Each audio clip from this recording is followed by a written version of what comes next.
Si se imaginan que estoy un poco nerviosa como un violinista sentado frente a un piano, no están equivocados. Bueno, ¿qué dicen las ciencias sobre la dieta keto? Como pueden ver en esta gráfica, a partir de la década de los 90 aproximadamente, los científicos, los investigadores en las áreas médicas se han interesado en estudiar la dieta cetogénica o dieta keto. Te voy a decir de las dos formas. ¿Sí? Keto se dice porque en inglés se dice ketogénica. ¿Sí? Entonces, se conoce muchas veces como la dieta keto. Y a partir de la década de los 90 se han publicado estudios científicos en revistas científicas del área médica, cada vez más y más estudios sobre la dieta cetogénica y sus efectos en la fisiología humana. Mi objetivo al dar esta plática es transmitir información que permita, que propicie una libertad de elección a la hora de realizar decisiones con respecto a la salud y al estilo de vida. Si no conocemos las alternativas, no tenemos realmente libertad. O sea, simplemente seguimos por el camino que se nos presente cuando no sabemos que hay alternativas que podemos tomar diferentes caminos. Entonces, la libertad se basa en el conocimiento de las alternativas. Tal vez se pregunten cómo he llegado yo a este tema. Y resulta que hace tiempo estuve dedicada al diseño de péptidos para aplicaciones biomédicas, con el fin de incidir en el conocimiento y la prevención específicamente de la diabetes. Lo que intentábamos, América y yo, era diseñar polipéptidos que se unieran a una hormona nueva que se le llamó resistina, una hormona que se descubrió relativamente recientemente, también más o menos en la época de los 90.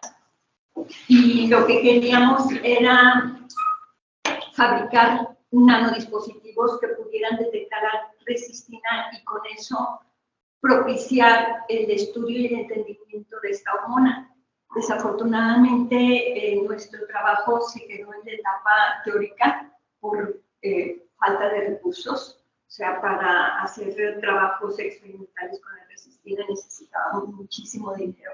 Un microgramo de resistina costaba alrededor de 50 pesos y se requiere para una corrida de resonancia magnética nuclear, se requería por lo menos un decigramo de resistina. Entonces, lo dejamos. Sin embargo, yo seguí indagando ya no sobre la resistina, que está relacionada con la resistencia a la insulina, sino que me seguí enfocando en la insulina misma, que de volver a hacer o a buscar la detección de la insulina hubiera sido mucho más sencillo. Pero realmente lo que me di cuenta es que ya se sabe suficiente. Entonces, lo importante ahorita es transmitir, divulgar la información que se sabe. Para mí, en este momento, es más importante que seguir investigando sobre la insulina, porque realmente ya se sabe bastante. Okay. Entonces,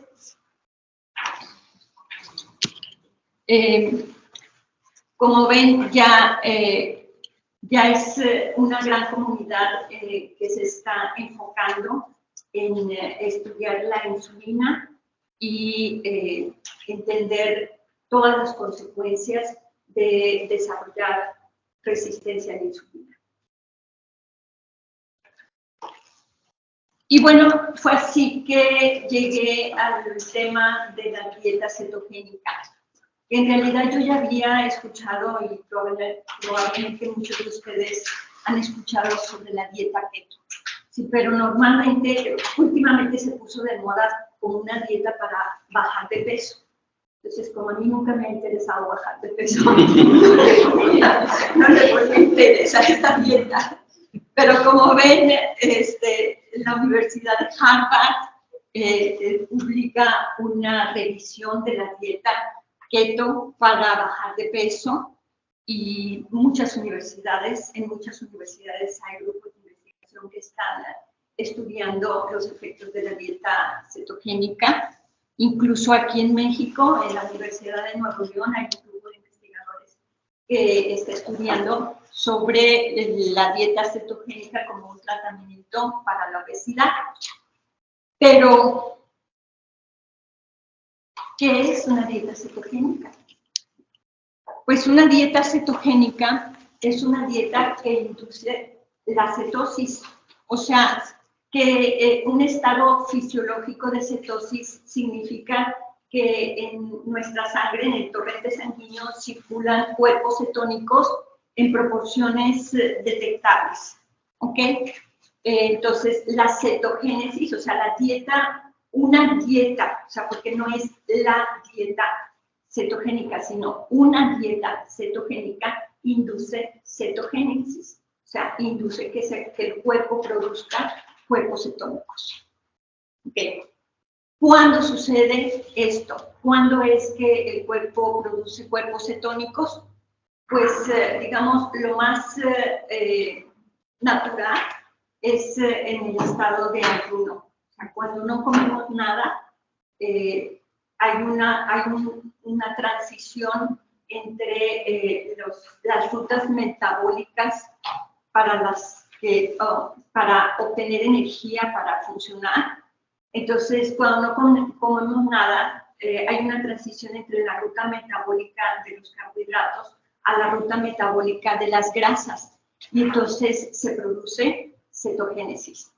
También en estado de inanición. Bueno, el estado de inanición es, digamos, un ayuno no tan voluntario y bastante prolongado. En el estado de inanición también se produce cetogénesis, ¿sí? En algunos casos de ejercicios prolongados han escuchado sobre los ultramaratones o cosas por el estilo, ¿no? A veces hay eventos deportivos de ultramaratones continuos por una semana o 10 días o un mes. En esos eventos también se puede producir cetogénesis.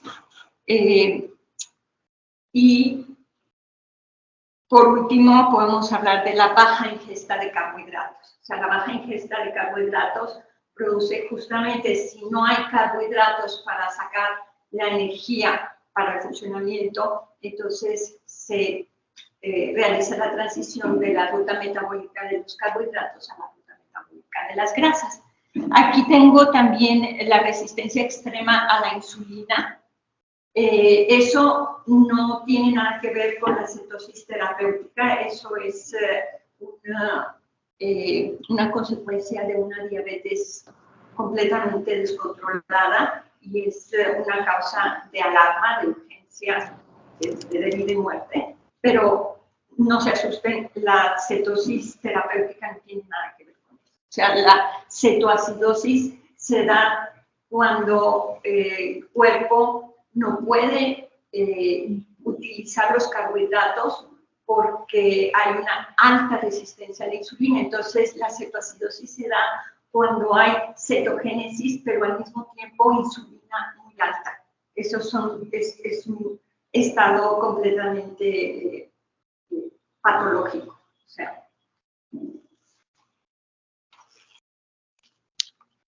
¿qué se sabe de la dieta cetogénica?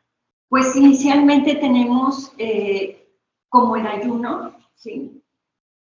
Podríamos irnos a miles de años atrás y ha sido por muchos años bien conocido que el ayuno tiene efectos terapéuticos para muchas dolencias, ¿sí? Y ahorita muchas veces entendemos y aceptamos que los animales ayunan cuando se enferman y no lo queremos aceptar, ¿no? Queremos darles de comer y nosotros mismos nos enfermamos y la tendencia es no comer, pero nos dicen, no tienes que comer, sino cómo te vas a aliviar.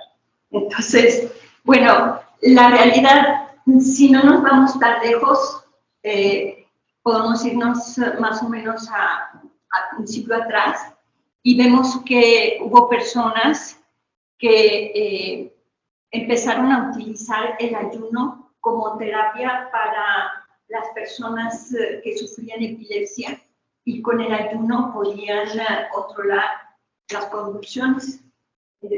Desgraciadamente, el ayuno no se puede tomar como una terapia a largo plazo. Si continúa, puede llegar el estado de inanición. Entonces, este señor Wilder, en 1921, se dio cuenta que una dieta baja en carbohidratos y alta en grasas podía imitar los efectos del ayuno. Les llaman fasting mimicking diets, ¿sí? Dietas que imitan al ayuno. Y esta dieta bajo en carbohidratos, en aquel entonces no le llamaban cetogénica porque simplemente decían, bueno, imita el ayuno. Ya después se fue entendiendo qué es lo que imita o cuáles son las coincidencias. La coincidencia es justamente que esta dieta produce cetogénesis. ¿Okay?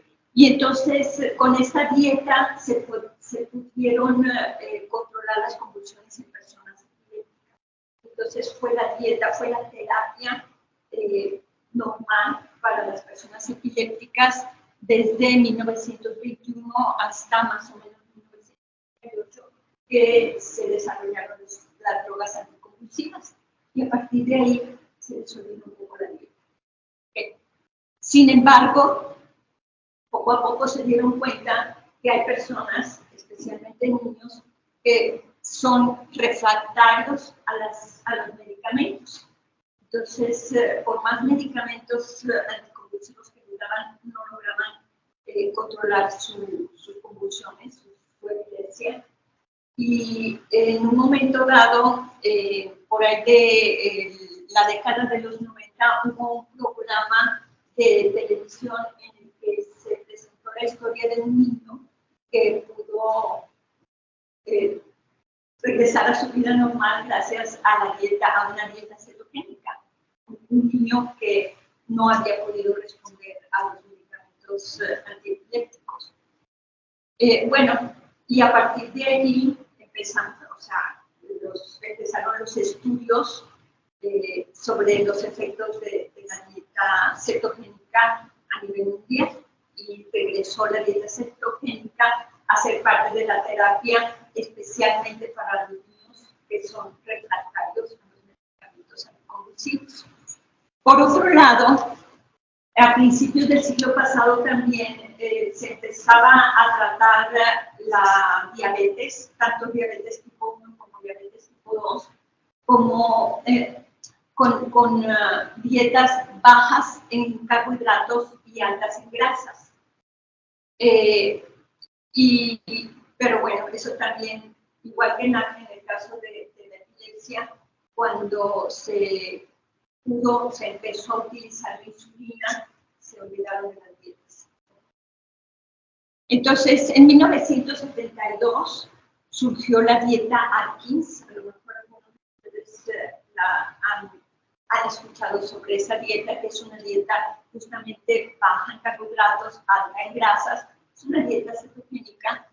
Y empezaron a utilizarla para bajar de peso, para tratar la diabetes nuevamente y para enfermedades cardiovasculares.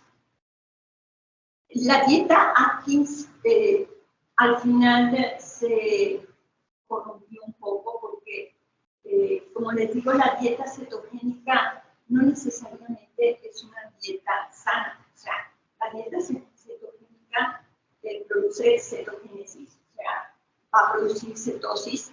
Sin embargo, para poder decir que es una dieta sana, necesitaríamos decir que es una dieta que cubre los requerimientos nutricionales de las personas, ¿sí? Entonces, podemos tener como el ayuno una dieta cetogénica que no cubre los requerimientos. Entonces, si se sigue una dieta cetogénica que no cubre los requerimientos a largo plazo, puede tener consecuencias negativas. ¿Okay?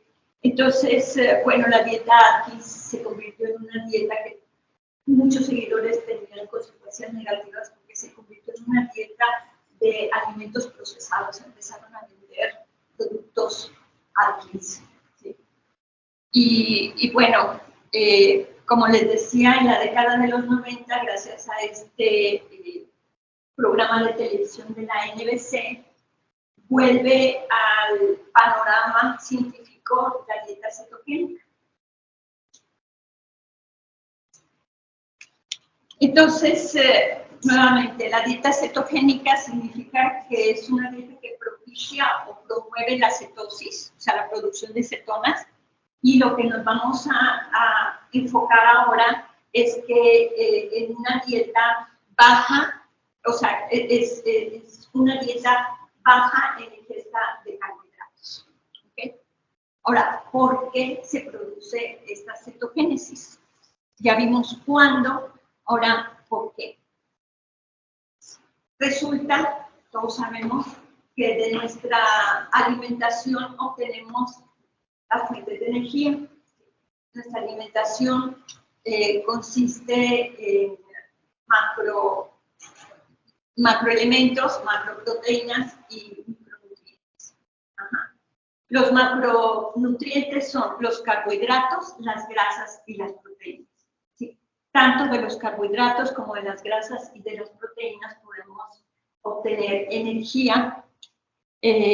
Los carbohidratos se metabolizan como glucosa. La glucosa pasa al torrente sanguíneo. Cuando el páncreas percibe a través de las hormonas y una serie de moléculas de señalización, percibe que hay glucosa en la sangre, secreta insulina, que es la que va a controlar el uso de la glucosa para las células. ¿Okay? Muchas veces pensamos que los carbohidratos son la principal y la mejor fuente de energía, pero la realidad es que no es así. La realidad es que los carbohidratos son la primera fuente de energía que se usa porque la glucosa en la sangre debe estar bien limitada dentro de un rango. Si la glucosa sube de ciertos niveles, es tóxico para los cuerpos, para las células, para los tejidos, para los órganos. Si la glucosa baja de ciertos niveles, no vamos a tener la energía para funcionar. Entonces, en el momento en que los carbohidratos se convierten en glucosa y pasan a la sangre, es una emergencia y la insulina tiene que hacer un papel para que la glucosa llegue a sus niveles correctos. ¿Sí? Entonces, la insulina también influye directa e indirectamente en la producción de cetonas, porque cuando la insulina aumenta, lo que se va a usar es la glucosa. Cuando la insulina baja, podemos, después vamos a ver un poco más, con más detalle, la ruta metabólica de las grasas requiere que la insulina vaya hacia abajo, que disminuya los niveles de insulina. A veces, como en la cuestión de la temperatura de nuestros cuerpos, más bien, la sensación de la temperatura, nuestra piel no siente una medida de temperatura. Lo que siente nuestra piel es la diferencia de temperatura entre nuestra piel y los demás objetos que nos rodean. De la misma forma, estas señalizaciones dependen no de un número específico de insulina, sino de un cambio en insulina, va para arriba o va para abajo. Eso es lo que hace digamos, es cómo funcionan las señalizaciones moleculares. Las proteínas, en el caso de una dieta sana cetogénica, las proteínas deben ser adecuadas, ¿sí? O sea, hay un número dado de proteínas por un peso ideal de la persona. Cuando las proteínas que ingerimos sobrepasan esas necesidades del cuerpo, las proteínas se metabolizan y también se utilizan como fuente de energía, o sea, también se convierten en glucosa. O sea, entonces, en una dieta cetogénica sana, la proteína debe tener una cierta proporción, los carbohidratos van a ser bajos y las proteínas tienen que ser, y las grasas son las que van a completar y dan la energía que necesitamos para funcionar. Entonces, resulta, como estamos viendo, que hemos evolucionado para sobrevivir por periodos de ayuno. O sea, hace años no teníamos el refrigerador y no teníamos la despensa ni nada de esto. Y entonces, algunas veces había comida y algunas veces no había comida. Y estamos equipados para sobrevivir a esos periodos de ayuno. Sí. La insulina justamente funciona de esa manera. O sea, la insulina le indica a las células que hay glucosa disponible. Las células, digamos, hacen caso a la insulina, absorben la glucosa y las mitocondrias las mitocondrias son la Comisión Celular de Electricidad. Las mitocondrias son las plantas de energía de nuestras células. Dentro de nuestras células tenemos mitocondrias y son las que se encargan de producir la energía, o sea, de producir adenosíntrifosfato, que es, como quien dice, la corriente eléctrica, que nos da energía, que le da energía a las células. Entonces, ¿qué es lo que sucede? Que cuando la insulina le dice a las células, hay glucosa, la glucosa entra, las células permiten la entrada de glucosa y las mitocondrias la utilizan para producir energía. Cuando los niveles de glucosa en sangre digamos, bajan, entonces, bueno, antes de eso, cuando ya las células tomaron lo que necesitaban, sobra glucosa, entonces la insulina también dice, ok, vamos a guardarla y vamos a almacenarla. Y se almacena en el hígado como glicógeno y se almacena en los músculos también como glicógeno. Y si todavía sobra, entonces la convertimos en grasa y la almacenamos en el tejido adiposo. Entonces tenemos, como quien dice, la glucosa, o sea, tenemos reservas, tenemos en la sangre, tenemos reservas en el hígado y en los músculos, y tenemos una bodega atrás que es el tejido adiposo. ¿Ok?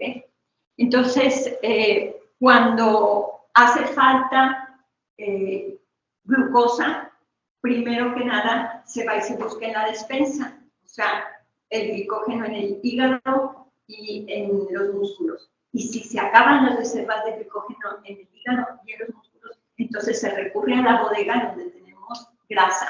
Y entonces la grasa se metaboliza y las mitocondrias cambian. Ahora ya no van a utilizar glucosa porque el metabolismo de las grasas, el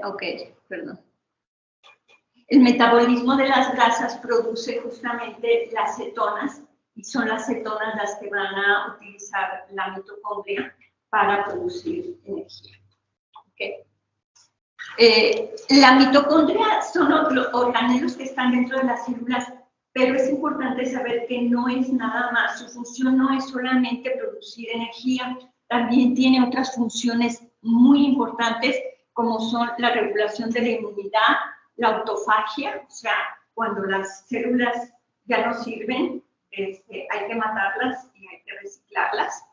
La regulación de las células madre también, balance iónico, entre otros. O sea, la función de las mitocondrias es muy importante como generadoras de energía, como la comisión celular de electricidad, pero no es la única comisión que tienen las mitocondrias. Entonces, vamos a ver un poco de bioquímica. Aquí me ayudan, no sé si saben. Entonces, la cetogénesis está controlada directa e indirectamente por la insulina. Tenemos, cuando nos sobra glucosa, vamos a funcionar con la ruta metabólica de la glucosa. Y cuando cuando tenemos, digamos, las bodegas vacías, no la bodega, porque la bodega podría ser la grasa, el tejido adiposo. Cuando tenemos la despensa vacía, entonces se va a la bodega por la grasa, ¿ok? Y entonces se pasa a la ruta metabólica de las grasas. Y aquí vemos qué es lo que pasa cuando se recurre a las grasas, o sea, a los triglicéridos. Los triglicéridos se llevan al hígado, el hígado los oxida, una oxidación específica que se llama beta-oxidación. No vamos a pasar por todo esto, ¿no? Pero cuando de esa beta-oxidación surge el acetilcoenzima A, y cuando ese acetilcoenzima A es abundante, es cuando empieza la producción de cuerpos cetónicos. Son 3 cuerpos cetónicos que normalmente se producen. Estos cuerpos cetónicos, en general, uno de ellos es transportado por el torrente sanguíneo, por transportadores especiales que lo llevan a las células. Y estas cetonas en las células van a entrar a las mitocondrias, y la mitocondria va nuevamente a producir el acetilcoenzima A para producir energía. ¿Sí? Entonces, cambia por completo el funcionamiento de la mitocondria cuando las cetonas están presentes en la sangre. En lugar de tener que recurrir a la glucosa, ahora utilizan las cetonas. Y aquí podemos ver la diferencia entre algunos de los mecanismos el lado izquierdo es después de comer, que se dice postprandial. Cuando comemos, aumenta, bueno, una dieta normal, que es una dieta normal, es alta en carbohidratos. Se secreta insulina, y esta insulina va a hacer todo lo que ya les platiqué, o sea, va a permitir que las células entren a la sangre, que la glucosa entre a las células.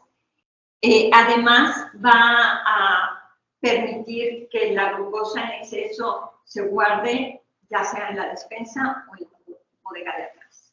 ¿Okay?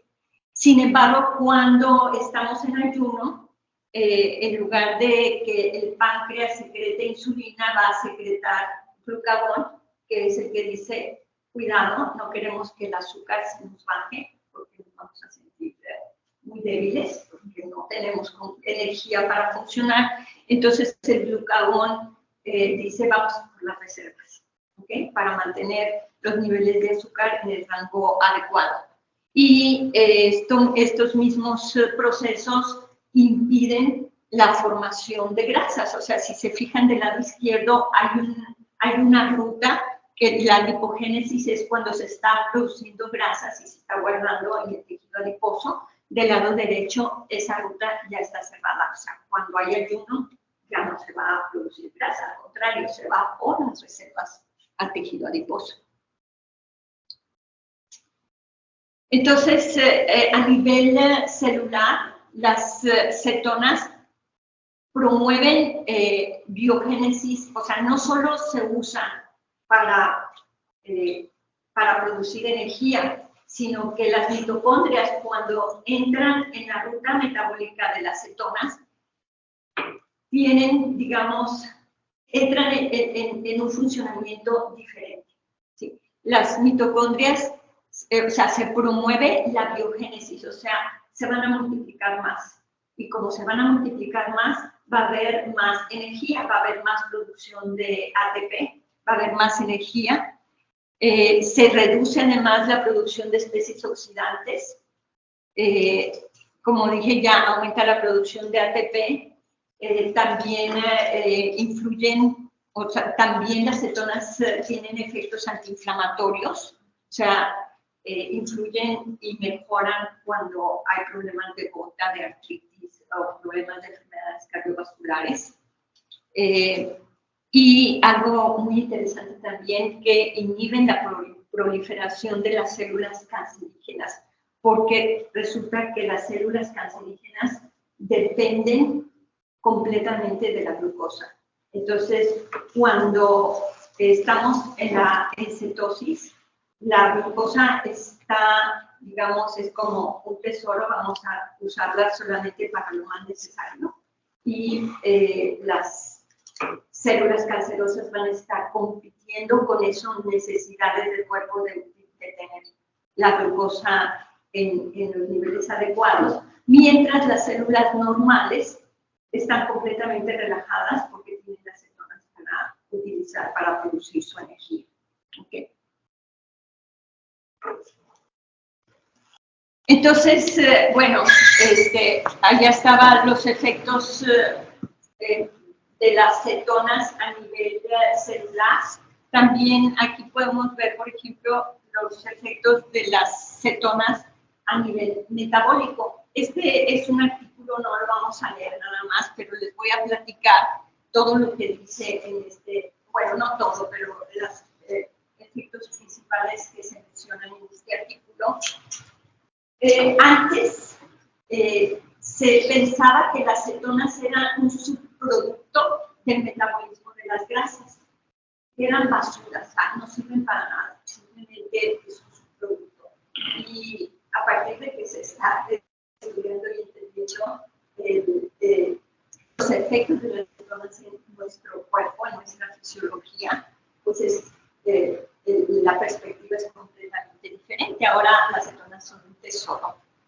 Las cetonas son o permiten producir energía en casi todas las células, incluyendo cerebro, corazón, músculos, o sea, los órganos principales. Por eso pongo casi todas las células, porque, por ejemplo, los glóbulos rojos no tienen mitocondria. Entonces, los glóbulos rojos dependen exclusivamente de la glucosa. Y parece que algunas otras células en el hígado sí tienen mitocondrias, pero no pueden producir una cierta enzima para poder utilizar las cetonas. Pero casi todas las células del cuerpo pueden utilizar las cetonas y además no necesitan la señalización de la insulina.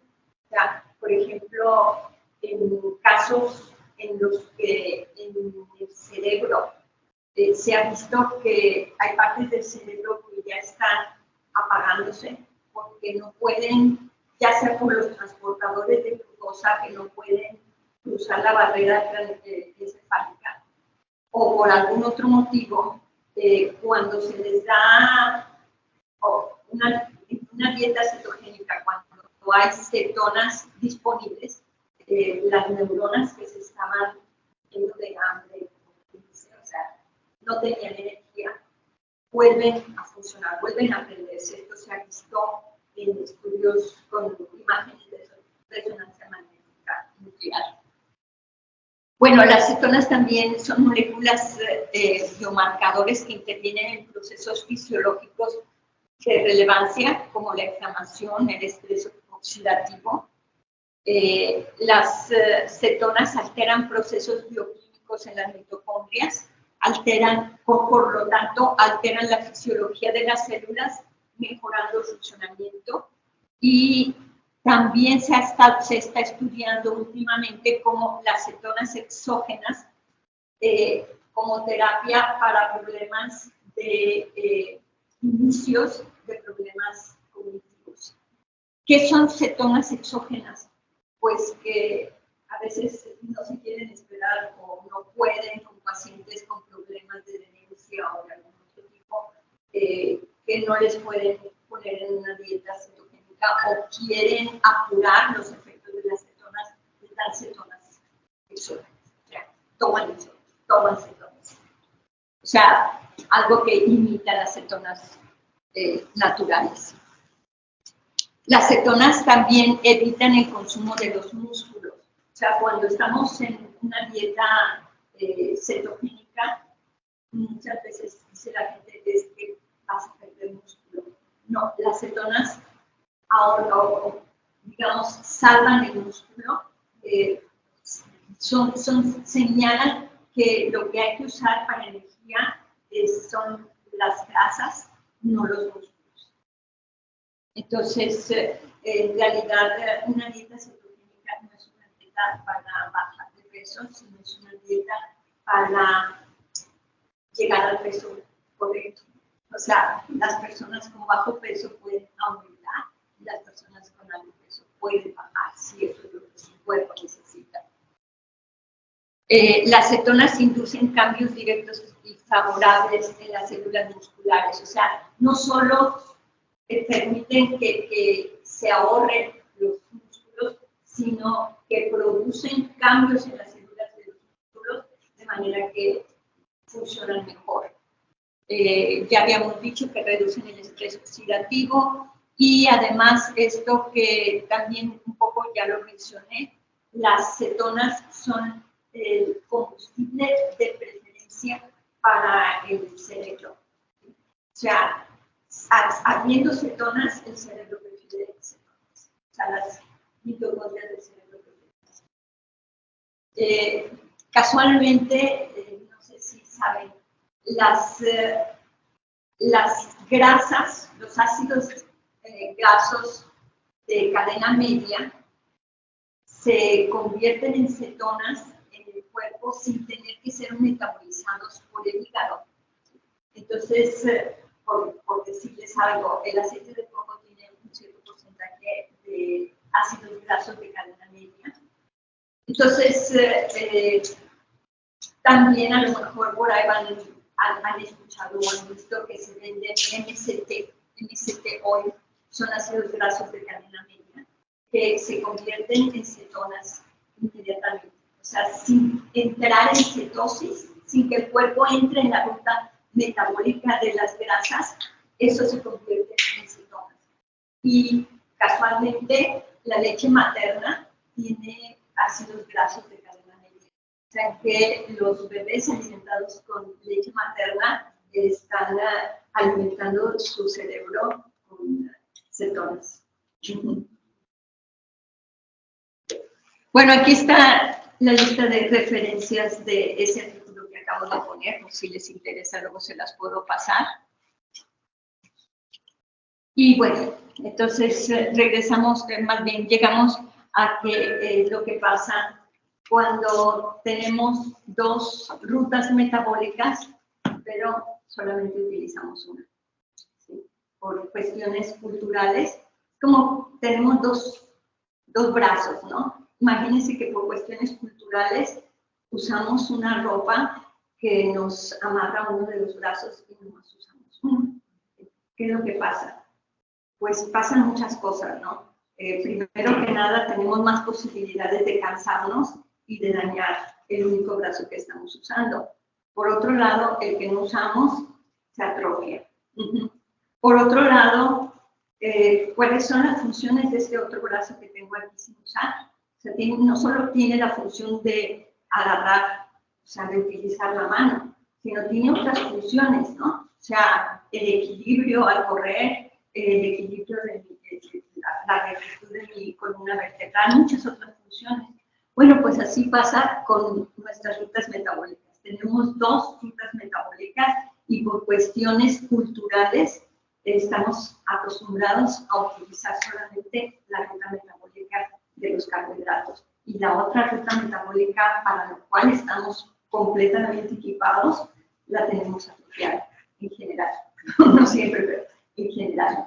Entonces, ¿qué es lo que sucede? Pues que tenemos muchas posibilidades de hacer un quebranto metabólico. O sea, esa única ruta que estamos utilizando, vamos a sobrecargarla hasta que hay un quebranto metabólico y ya no nos funciona. ¿Y eso qué significa? Bueno, significa básicamente resistencia a la insulina. ¿Cómo llegamos a la resistencia a la insulina? Pues resulta que como les dije, niveles de azúcar en sangre tienen que controlarse muy bien, porque para la tóxica, los órganos para abajo, no tenemos energía para funcionar. Entonces, supongamos que cuando somos jóvenes, aquí puse el ejemplo de un joven en la década de los 90, estamos muy bien y nuestra glucosa en ayunas es, pongamos, 90, ¿sí? Bastante saludable. Y nuestra insulina en ayunas también está muy saludable, 4 microunidades por mililitro, creo que está ahí. Es más o menos, estos son los rangos de lecturas muy saludables, ¿ok? Pero resulta que siendo jóvenes tenemos muchos recursos fisiológicos todavía, pero seguimos comiendo carbohidratos, solamente la ruta de los carbohidratos y además exceso de carbohidratos. Entonces, si hay exceso de carbohidratos, la insulina va a aumentar. Y lo que pasa es que cuando hay exceso de carbohidratos, la insulina va y le dice a las células, aquí hay azúcar, aquí hay glucosa, y las células dicen, no, gracias, ya no necesito. Y el páncreas no entiende eso y entonces manda más insulina para tocar la puerta a las células, aquí hay glucosa, y las células dicen, no necesito. ¿Sí? Y entonces cada vez hay más insulina y cada vez más se requiere más insulina para que las células absorban la glucosa y funcione. Entonces, ¿qué es lo que pasa 10 años después, por ejemplo? Vamos a ver, creo que aquí no lo puse. Ahí está. 10 años después, le pasé de más.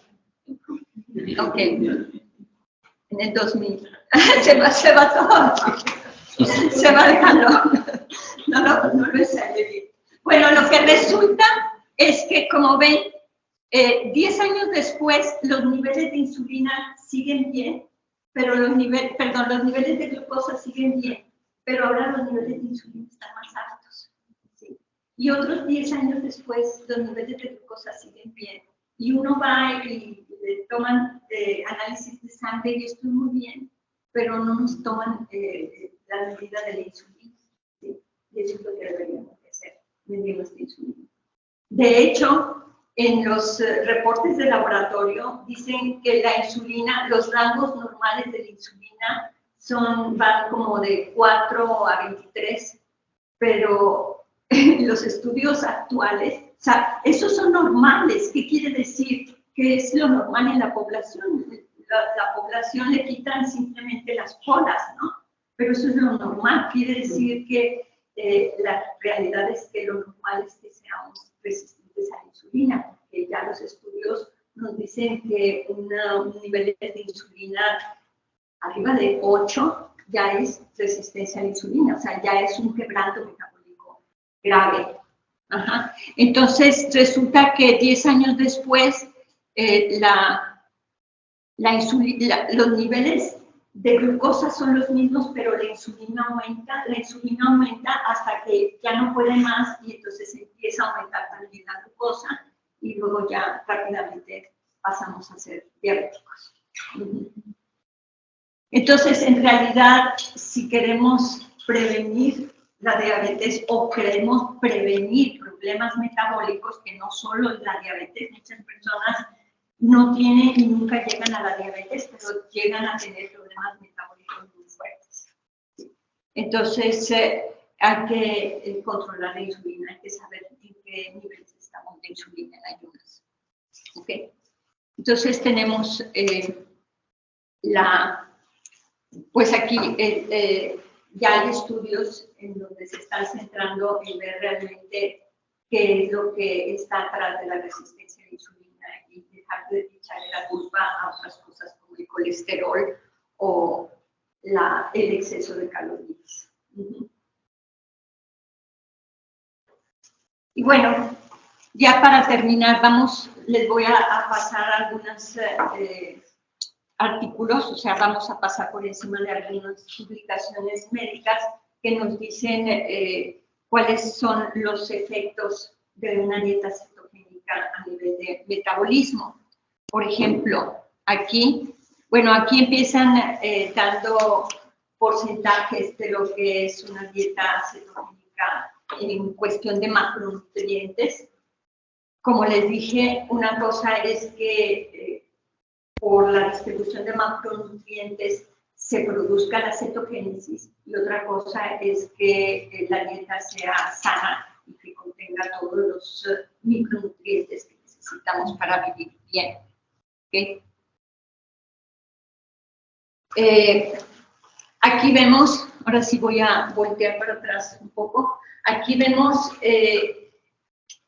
lo que sucede cuando estamos en cetosis, en un estado de cetosis nutricional. Estos son estudios clínicos ya bien establecidos. El colesterol baja, los triglicéridos bajan, el HDL, el colesterol HDL aumenta. Aquí esto es muy importante, el tamaño y el volumen del colesterol LDL aumenta. Aquí se asusta mucho, pero en realidad se ha visto que el LDL no es un colesterol malo. Lo que es malo es el LDL chico.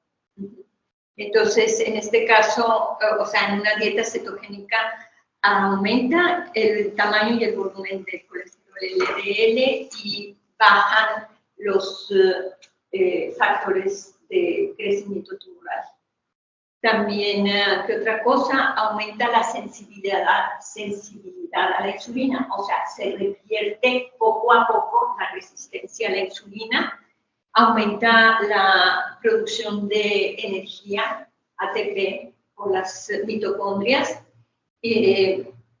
disminuye la razón de insulina y glucagón. Acuérdense, la insulina es cuando tenemos glucosa, que hay que meter la glucosa o hay que guardar o hay que controlar los niveles de glucosa en sangre. Y glucagón es cuando hay que controlar también, pero por abajo, que no se nos vaya a niveles bajos. ¿Okay? Y disminuye el riesgo de diabetes tipo 2. Aparte, una buena dieta cetogénica va a mejorar en mucho la microbiota.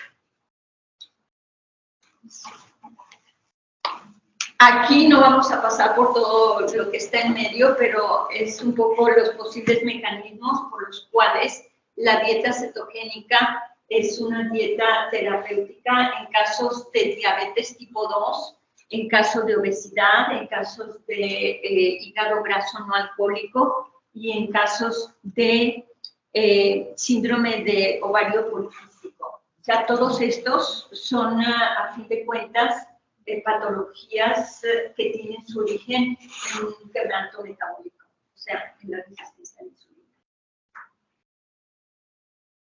Acá vemos cómo también una dieta cetogénica o estar en un estado de cetosis fisiológico influye en estados anímicos como la ansiedad y puede mejorar también. Aquí estos son no hay estudios muy grandes, pero se ha visto, se ha reportado que mejora el Alzheimer, o sea, mejoran las personas, las células, las neuronas que están muertas, pero si se empieza cuando todavía no están muertas, se pueden recuperar. Entonces, probablemente personas con Alzheimer tendrán muchas neuronas muertas, pero tendrán otras que todavía se pueden recuperar. Entonces se mejora el Alzheimer, mejoran problemas de Parkinson, esclerosis lateral, epilepsia, depresión incluso, y todo porque mejora la función mitocondrial y se elevan los niveles de energía ATP. También se atenúa el estrés oxidativo y se reduce mucho la inflamación. Y por último, vamos a mencionar también que, bueno, ya lo había mencionado, pero aquí ya está en el artículo cómo una dieta cetogénica incide en el cáncer, ¿sí? A través de ciertos, o sea, todo lo que hace una dieta cetogénica o el hecho de estar en un estado de cetosis, baja los niveles de azúcar, baja la secretación de la insulina y los niveles de glucosa intratumoral bajan, o sea, se promueve digamos, la destrucción de las células cancerosas o se reduce la propagación de las células cancerosas. En fin, el caso es que los efectos en general son que disminuyen los tumores, el crecimiento de los tumores, aumenta la razón de supervivencia, disminuye el riesgo de metástasis, aumenta, porque eso también, en general, los estudios de la dieta cetogénica en pacientes con cáncer no se están repitiendo sin los tratamientos normales de cáncer. O sea, es lo mismo de siempre, que quimioterapia, radioterapia, cirugía, lo que sea, pero aumentan, se lo agregan la terapia cetogénica o la dieta cetogénica y aumenta la eficacia de esos tratamientos. Y bueno, aquí también vemos las consecuencias de una dieta cetogénica en enfermedades tipo cardiovasculares, cuestiones de diabetes tipo 2, cuestiones cardíacas, etcétera, hipertensión arterial, etcétera. Todo eso mejora con las dietas cetogénicas. Pero no puedo esconder que también podemos encontrar, de hecho en este mismo artículo y en muchos otros, hay sus dudas, ¿sí? O sea, muchas de las cuales yo veo como llenas de prejuicios, desde que empiezan con prejuicios y se enfocan más en cuestiones, suposiciones, que en un estudio realmente controlado, ¿sí? O sea, hablan, por ejemplo, la dieta alta en grasas es muy mala y produce esto y lo otro en las ratas. Para empezar, no somos ratas. Pero por otro lado, desde el principio, todavía no, pero bueno, ahorita lo vemos. Desde el principio ya muestran sus prejuicios contra una dieta alta en grasas porque le llaman una dieta obesogénica, en lugar de decir simplemente una dieta alta en grasas. Claro que si es una dieta alta en grasas y también alta en carbohidratos, entonces sí va a ser una dieta obesogénica porque vamos a tener altos carbohidratos. Hay efectos adversos a corto término, a corto plazo y a largo plazo. A corto plazo es normal, o sea, si tenemos una ruta metabólica más o menos apropiada, pues vamos a necesitar un periodo de transición y de adaptación a esa nueva ruta metabólica. Okay. Pero a largo plazo, los efectos adversos dependen realmente de que sea una dieta buena. Porque, como ya les dije, no por ser dieta cetogénica va a ser una dieta sana. Entonces, muchas personas dicen, pues voy a comer nada más carne, grasa y no cumple todos sus requerimientos y van a tener problemas y te echan la culpa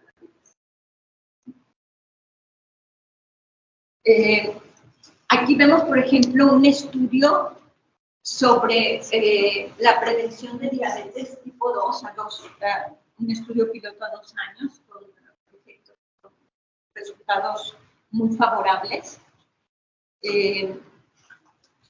Tan favorables que tenemos aquí un artículo, por ejemplo, que nos dice que las personas que entran a una dieta cetogénica con problemas de salud en las que necesitan medicamentos, van a tener que ser muy cuidadosos con esos medicamentos. Imagínense una persona con diabetes que entra a una dieta cetogénica y está tomando los medicamentos para que le baje el azúcar, pero la dieta cetogénica ya le está controlando el azúcar, entonces tiene que haber un control muy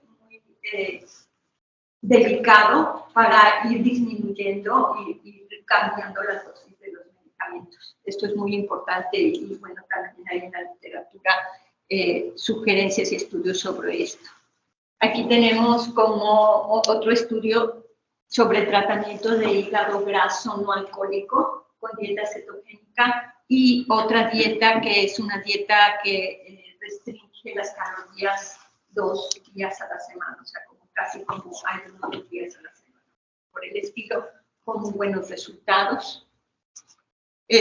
La dieta cetogénica se ha estudiado también para trastornos mentales, como trastornos bipolares.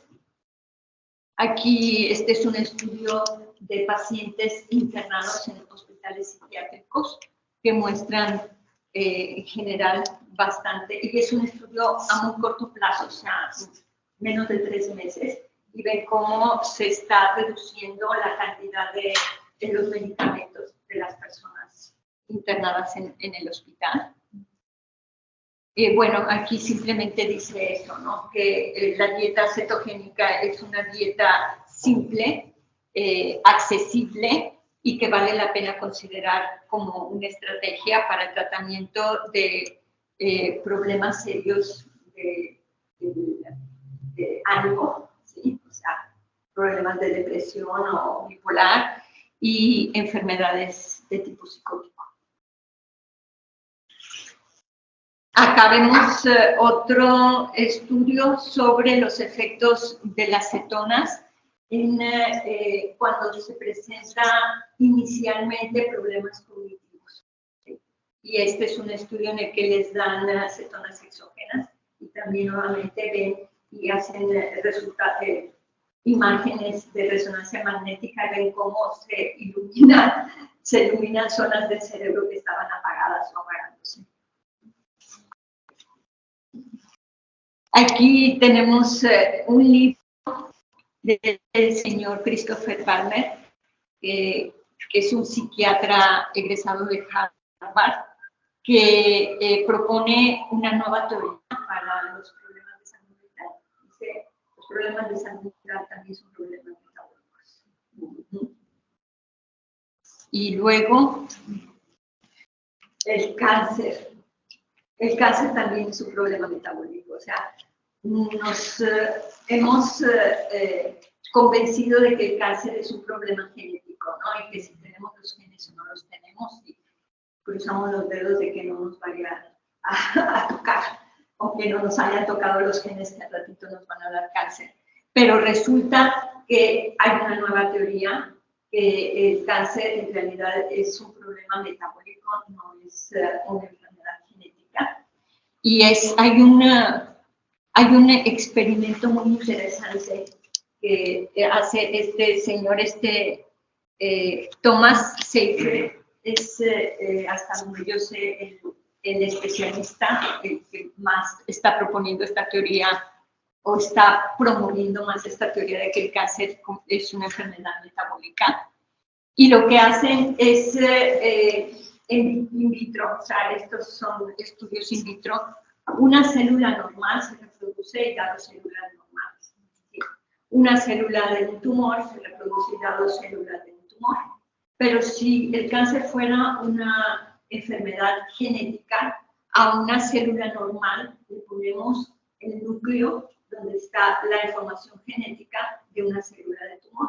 ¿Y qué es lo que va a dar? Da células normales, no da células cancerosas. Por otro lado, ponemos un núcleo normal, o sea, un núcleo en donde no hay genes que produzcan cáncer, ¿sí? Pero le ponemos el citoplasma todo alrededor, está lleno de mitocondrias ya enfermas que están con un quebranto metabólico y que dan las células cancerosas, las células de tumores, o se mueren. ¿Sí? Entonces, esta es, digamos, la parte o la prueba experimental o el argumento experimental de que el cáncer en realidad es una enfermedad metabólica, y este señor Thomas Seyfried está trabajando mucho en terapias de dietas cetogénicas contra el cáncer, solamente que a veces el cáncer ya está tan avanzado que ya no se convierte en una dieta cetogénica, sino en un ayuno agresivo a largo plazo, o sea, que produce que los tumores se reduzcan, se reviertan y luego ya empiezan con la dieta cetogénica y todo. Pero se está trabajando también mucho en eso. Y les decía, bueno, van a encontrar, si se ponen a buscar, van a encontrar también muchos que desaprueban todo lo que son dietas cetogénicas. Ya sería cuestión de criterios, que lo lean bien. Desde mi perspectiva no he encontrado un estudio serio sobre eso. Siempre están con prejuicios tendenciosos, a veces desde el principio están muy tendenciosos o simplemente dicen, no se puede, no se puede. Pero lo van a encontrar, o sea, existen. Una de las cosas más controversiales es que se aumenta el colesterol, el HDL, y entonces dicen, no, eso es un peligro, pero como les digo, eso ya es una cuestión de otra plática completamente. Se está viendo que el colesterol no es malo, o sea, de hecho hay estudios que se han hecho en personas mayores de 65 años y que se les ha seguido y se ha visto su sobrevivencia, ¿sí? Y se ha encontrado una razón indirecta entre los niveles de colesterol, LDL, que le dicen malo, y su razón de sobrevivencia. O sea, entre más alto tenían el colesterol, más vivían, considerando muertes por cualquier causa.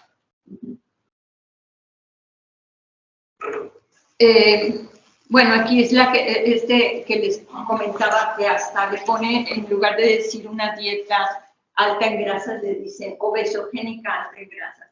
Pero de entrada, se los digo, es de una dieta alta en grasas y alta en carbohidratos. No tiene nada que ver con una dieta ketogénica. Entonces, hay muchos prejuicios también. No he encontrado hasta ahorita yo artículos serios que me digan aguas, y sin embargo hay tantos que nos dicen cómo funciona, cómo afecta el metabolismo, cuáles son las rutas que hacen que mejore la función mitocondrial y que mejore la energía y que mejore todo esto.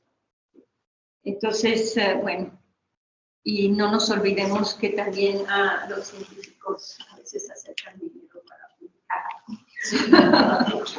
para encontrar los resultados que les piden.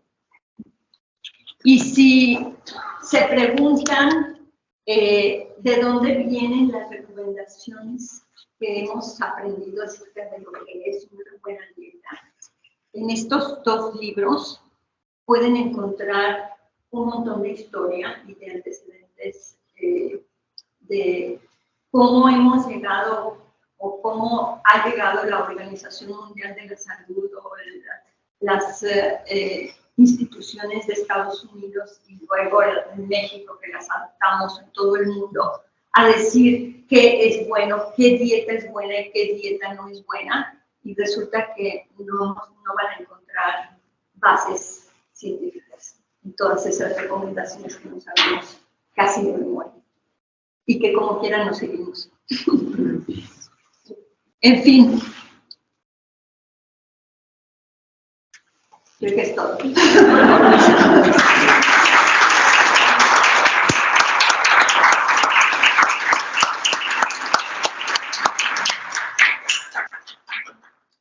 Pues muchas gracias, Cristina. Pues es momento de preguntas, comentarios.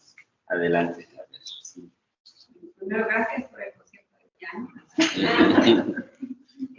Se me hizo bien interesante porque hace apenas una semana una amiga que tiene una hija joven y que tiene obesidad, ella le habían dado tratamiento de todo y nada, y le acaban de detectar esa resistencia a la insulina. Que nadie ya le había dado no sé cuántas cosas y no se había evaluado ese componente. Entonces creo que incluso algunos nutriólogos tampoco, o sea, no lo consideran ni los nutriólogos, y fue con una endocrinóloga. Y a veces ni ellos. O sea, si yo voy al laboratorio y pido un análisis de sangre, química sanguínea de los más elementos que tienen, creo que son 40 o algo así, no incluyen el nivel de insulina, hay que pedirlo aparte. Por ahí va mi pregunta. En este caso fue dirigido a las otras solicitudes. Análisis, ¿no? Sí, tienes que pedirlo específico. Como quiera no es muy caro, pero deberían estar aquí dentro del paquete. Y bueno, entonces ya que se afecta esas problemáticas, lo que tú decías, también es de gente que incluso también ya está tomando medicina por diabetes y en cama, estos balances, entonces, ¿cuál sería nuestro especialista? Si no sería el endocrinólogo, el internista, Lo que pasa es una pregunta muy difícil porque mi conclusión no es lo que dice la ciencia, es lo que digo yo, lo que yo pienso. Es que los médicos aprenden a curar enfermedades, pero no a ir a la raíz, sino a eliminar síntomas. Entonces, tenemos que buscar, si en este caso, un médico que esté de acuerdo con esta dieta. Si no, va a ser una completa. Y que esté de acuerdo en cuidarnos, en decir, ok, y que lea la literatura y que diga cómo, que sepa cómo lo va a controlar, qué tan seguido va a tener que ir midiendo ciertos parámetros para disminuir la dosis. Entonces, en realidad tenemos que buscar, no es que haya uno, sino tenemos que encontrar a alguien que esté de acuerdo en explorar con nosotros esa. Nada más un comentario, no sé si tú sabes, alguien me dijo de este lugar, la Casa de los Lotos. La Casa de los Lotos. La Casa de Lotos está por un pueblo aquí en Barca, que iniciaron para enfermos terminales, ahora ya trabajan para cualquier persona que quiera. Y parece que trabajan mucho este tipo de dietas, ¿no? Voy a ir a verlo. Pero yo te quería preguntar si alguien sabe, pero si es una... A lo mejor pueden estar de acuerdo y explorar. Miguel. Pues así estamos probando.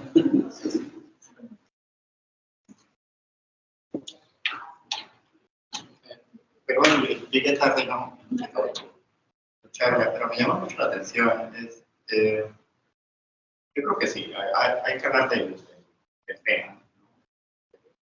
Poner la evidencia a favor, que sí la hay, pero también la evidencia en contra es abrumadora. Y ante la controversia, yo creo que sí lo indicado es que a nivel clínico no se recomienda la dieta, ¿no? Partiendo de la base, se llama cetogénica porque utiliza como vía metabólica para obtener energía la beta-oxidación y se producen compuestos cetónicos que creo que hay amplio soporte en la literatura que a ciertos órganos es un es un compuesto tóxico. ¿No? Sí, hay. Sí, pero me encantaría que me pasaras toda la literatura al respecto, ajá, porque la estoy buscando también. Espérame, nada más una cosa. No estamos hablando de cetoacidosis, ¿verdad? No, la cetoacidosis es una enfermedad. Estoy hablando de compuestos cetónicos en cierta concentración. Sí. Es un medio tóxico para el funcionamiento de cierto. Sí, tienes razón. En cierta concentración estás hablando, pero una dieta cetogénica no llega a esas concentraciones. Sí, digamos, ese es un primer argumento que también reconozco que hay argumentos a favor y en contra. Otra vez, la cuestión energética, ¿no? Tenemos un metabolismo que es muy eficiente con obtener energía cuando se pone carbohidratos, ¿no? La glucólisis, el ciclo de Krebs con respecto a lo que es la beta-oxidación, ¿no? Y otra cosa, creo que la recomendación de una dieta variada sigue siendo la mejor elección, ¿no? En el sentido de ¿La recomendación de qué? De una dieta variada. Sí. Es decir, creo que la discusión se ha centrado en carbohidratos versus grasas, ¿no? Pero la verdad es que se identifican aminoácidos esenciales que los obtenemos de la dieta y esos están en los vegetales, ¿no? Y otra cosa, creo que se ha visto al ser humano como un ente muy homogéneo, ¿no?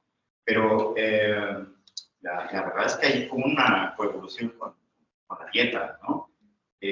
Yo creo que estas personas con dieta fuertemente basada en proteína y grasas animales de allá, de las zonas árticas, ¿no? Son un grupo muy adaptado a este tipo de dietas. Creo que no pueden ser buena referencia y nosotros estamos adaptados a una dieta muy rica. Sí, yo estoy hablando, o sea, yo les estoy presentando información y cada quien toma sus decisiones, pero estoy hablando, aquí les puse el caso de cuando hay un quebranto metabólico. O sea, sí, ahí estoy de acuerdo. Estamos hablando de que a nivel mundial hay una población, o sea, hay un porcentaje de personas que sufren quebranto metabólico. Sí, entonces, cuando ya tu brazo derecho ya no sirve y tu brazo izquierdo no lo estás usando, pues vamos a usarlo. Sí, yo creo que hay aspectos que se refieren a apertura y satanización de los lípidos. Creo que es bastante malo. Creo que estamos sufriendo muchas consecuencias de incidir mucho sobre los lípidos, ¿no? La industria farmacéutica ha inundado a los pacientes de estatinas y las estatinas tienen una lista muy grande de efectos secundarios. Sí, los lípidos son esenciales para el cerebro, no es sorprendente esta cuestión de la asociación con problemas mentales. Gracias, pero creo que sí, todavía falta mucha discusión. Sí. Gracias. Sí, algo. A mí me gustó mucho la plática, doctora, y esto es, las pláticas como estas que hacen conciencia a las personas que no están relacionadas tanto con el tema, y nos pone en alerta para encontrar soluciones, ¿no? Para nosotros, porque cada individuo es diferente a otro individuo y puede responder de manera diferente. Pero yo, ¿qué haría? Lo que haría es, después de esta plática, bueno, yo más o menos hice una dieta, la verdad. Y consumo de azúcar, que al final de cuentas es lo que entiendo, es el veneno más grande del hombre, ¿no? El consumo de azúcar lo destruyo. Y después me di cuenta, bueno, digo, oye, yo soy mexicana, posiblemente soy maya, zapoteca y un poco de español. Pero posiblemente como maya y como indígena, pues yo no necesito tanta azúcar, porque como dice el doctor, pues somos una etnia y probablemente no necesitemos tanto eso. Entonces yo lo que haría es seguir una dieta como esta, pero con un control, con un nutriólogo que sepa del caso. Porque verdaderamente sí es interesante todo lo que puede hacer con nosotros, y sí he leído sobre los casos de epilepsia que me importan mucho, por razones personales. Pero también hay que tomar en cuenta que los vegetales, las frutas contienen sustancias sumamente importantes, que son los flavonoides, que son las antocianinas, y que son también muy importantes para tener un metabolismo adecuado. Por lo tanto, yo digo, me encanta esto de la dieta cetogénica, lo creo, en parte sí, pero tengo que ver con alguien que sepa del caso y que me vea mis niveles de insulina, glucosa, mi sistema, inclusive el sistema hormonal, podría cambiar tus condiciones de lípidos, ¿no? En tu cuerpo, ¿no? Entonces, yo eso es como veo su plática, ¿no? Una parte, muchas gracias por leer con nosotros, de verdad, por inscribirnos, por abrirnos la mente para investigar. Y de verdad yo sí exhorto a todo el mundo a dejar de comer azúcar, porque no necesitamos tanta azúcar en el mundo. Y recordemos que pues, el azúcar es muy reciente, y según mi esposo me dice, cuando van a cosas de arqueología, de repente ven, ¿cómo se llama?, dentaduras perfectas. ¿Cuándo comienzan a ver dentaduras terribles? Cuando ya comienzan a comer azúcar. Entonces, muchas gracias. Pues, como ven, no, yo no mencioné en ningún momento comer carne o no comer carne, o comer verduras o no comer verduras, ¿no? O sea, los macronutrientes los podemos obtener de muchas fuentes. Ajá. Lo importante es las proporciones. O sea, no quiere decir que no vamos a comer verduras, que no vamos a comer vegetales, etc. Entonces, y además es muy importante recalcar eso. O sea, podemos estar en una dieta cetogénica que nos produce un estado de cetosis y está comiendo muy mal. Porque la dieta cetogénica viene de los macronutrientes, y una buena alimentación viene de los macronutrientes, o sea, lo que necesitamos. Y por otro lado, pues sí, o sea, tenemos dos rutas metabólicas. En ningún momento estoy diciendo que hay que eliminar la ruta metabólica de los carbohidratos y que ya no la usemos. Sin embargo, la realidad es que en muchas personas ya esa ruta no funciona. Entonces, lo normal es que si tenemos dos brazos, utilicemos dos brazos, y la realidad es que esa ruta metabólica de las grasas no solo sirve para sacar las reservas que teníamos en la bodega, sino también limpiamos la bodega y empezamos a hacer una limpieza general y hacer ajustes aquí y allá. Entonces, esa ruta metabólica de las grasas es parte de una vida normal.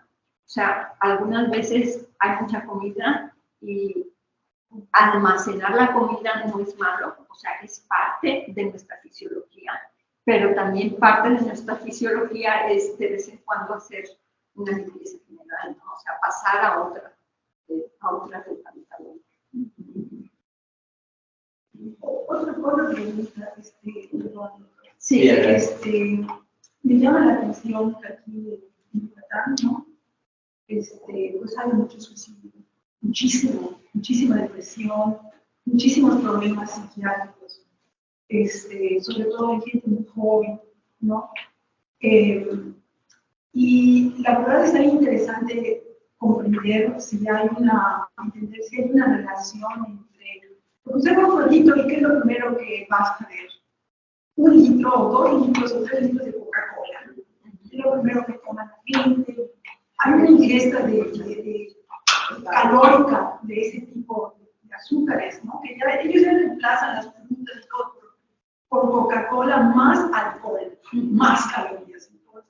Entonces, pero habría que ver si hay una relación, porque también estamos cambiando nuestra epigenética, estamos impactándola, y por eso a lo mejor hay tanto suicidio, tanta depresión, etcétera, ¿no? Entonces, somos los mayas que comían antes, venados, venados, proteína, grasas donde podía, maíz, por supuesto, muy calórica, pero pues digo, algo tiene que ver nuestra alimentación en esta conducta destructiva que se está observando. Sí, pues hay mucho que entender, hay mucho por entender. Ojalá que no sabe nada de eso.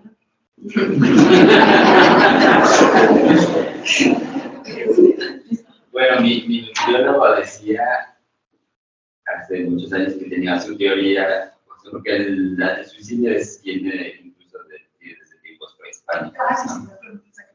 Ajá, no había coca todavía. Pero la teoría del nutriólogo, que no he encontrado yo pues, un estudio serio, pero tampoco lo he buscado, pero decía que pues, los micronutrientes que hay, digamos, en el suelo, que es aquí muy pobre, pues podría tener déficit de litio, que es uno de los componentes importantes el equilibrio mental, ¿no? Entonces, pues puede ser. Entonces, lo que él recomendaba era no comer solamente productos locales, sino también comer de otros lados, ¿no? Frutas de otros lados, para complementar, pero bueno, no, habría que ver. Sí, Cristina. Acá no me preguntas. Sí, Cristina. Pues, de todos modos, el micrófono nada más para comentar. Pues, bueno, la verdad que sí les agradezco una preciosa plática en la forma como tú lo expresaste, didáctica. Y como comentabas, Leticia, dijo, gracias por leer con nosotros. Es algo, has evidenciado muchas cosas, pero voy a retomar un poquito lo que Miguel decía. Yo creo que aquí sienta sobre la mesa una opción, ¿no? Entonces también tenemos que considerar diferentes factores. Pues el medio en el que estamos, los efectos de la actividad antropogénica, estoy hablando en general, cambio climático, la contaminación, la cuestión genética, también como nosotros. Entonces, como sienta sobre la mesa varios factores que los médicos, los nutriólogos y nosotros, sobre todo, tomar conciencia de esa reflexión de qué tipo de alimentos, y sobre todo, yo que lo sé, ¿no? O sea, todo, y algo que es bien bonito, que siempre lo he platicado con mis estudiantes, si realmente tomábamos en serio la bioquímica, entenderíamos y qué no comeríamos, que sabemos todo el efecto. Entonces, hace poco con un estudio de hidrocarburo, me topé hace unos años con el que produce cáncer, el hidrocarburo. Entonces, ahí el comercial, y se creen, hay 7 marcas, que el metabolismo hace un desbalance, que el cáncer se le atribuye a un efecto metabólico. Eso no es un presente, sino algo que ya se está evidenciando. Pero voy a retomar el mensaje que quiero rescatar. Pues yo no creo, como se decía, sino creo que el mensaje es para nosotros, que nos haga una reflexión qué tipo de dieta, y también en los productos, lo que comemos va a producir metabolitos, o sea, hay vitaminas, minerales, aminoácidos esenciales que ciertas dietas no las tienen, que por ejemplo, yo, Miguel, etcétera, todos tenemos, realmente somos diferentes, ¿no? Entonces, el estilo de vida que llevamos, unos llevan un poquito más agitado, otros más sedentario, entonces hay diferentes factores que influyen a lo que yo quiero llegar. Entonces, hay que tener todo un balance integral. Y también regresar a lo que yo estudio, todo está en función de la concentración también. Entonces, por ejemplo, metabolitos que son tóxicos, que mencionó Miguel, algunos que ya dije, sabemos, pues son patologías. Entonces, hay algo que también no nos olvidemos de la concentración. Entonces, también lo que decía, y sí es cierto, yo leía, vamos en tercer lugar en suicidio a nivel de todo el país. Y eso es muy alarmante. Yo luego trabajo un poquito con la Facultad de Medicina. Hemos trabajado un poquito el síndrome metabólico problemática, o sea, desde la perspectiva de cómo integrar las áreas, pueden ser multidisciplinarias como yo desde el enfoque psicológico, el efecto de contaminantes, ellos como estudian un poquito más la parte social. Entonces, a lo que quiero sentar en la mesa, muchas gracias por tu plática, nos abres unas nuevas perspectivas que necesitamos estudiar, enfocarnos y retomar un poquito esta forma de divulgación, de que debemos divulgar también, y presentar que hay muchos factores que nos pueden estar afectando, ¿no? Entonces, la flora microbiota, o sea, la microbiota que tenemos, ese desbalance que nos desajustamos completamente, todo el estrés, todo lo que tenemos, lo residuos, primero, entonces ahí todo. Están las bacterias, digamos, con las positivas, con las negativas y todo. Entonces hay un mundo, entonces que pues aquí como dijo Miguel, una apertura, yo no soy a favor y en contra, sino que aquí muestras una evidencia, pero pues sí hay que cumplir con la pauta de que tiene que estar limitado, entonces no sé si hay. Sí, como les decía, el objetivo para mí era transmitir información, porque si no conocemos las alternativas, no tenemos libertad. O sea, nos vamos por el único camino que pensamos que existe. En cambio, si conocemos alternativas, tenemos la capacidad de decidir si por una o por otra. Entonces, la verdadera libertad viene de conocimiento.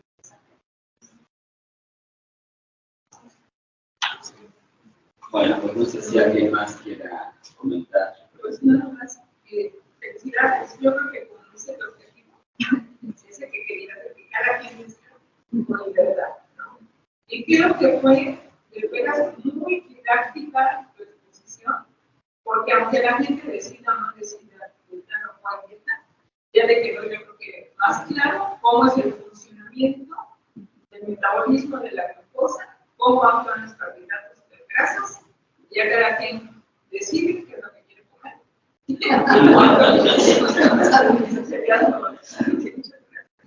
Bueno, pues muchas gracias, Cristina.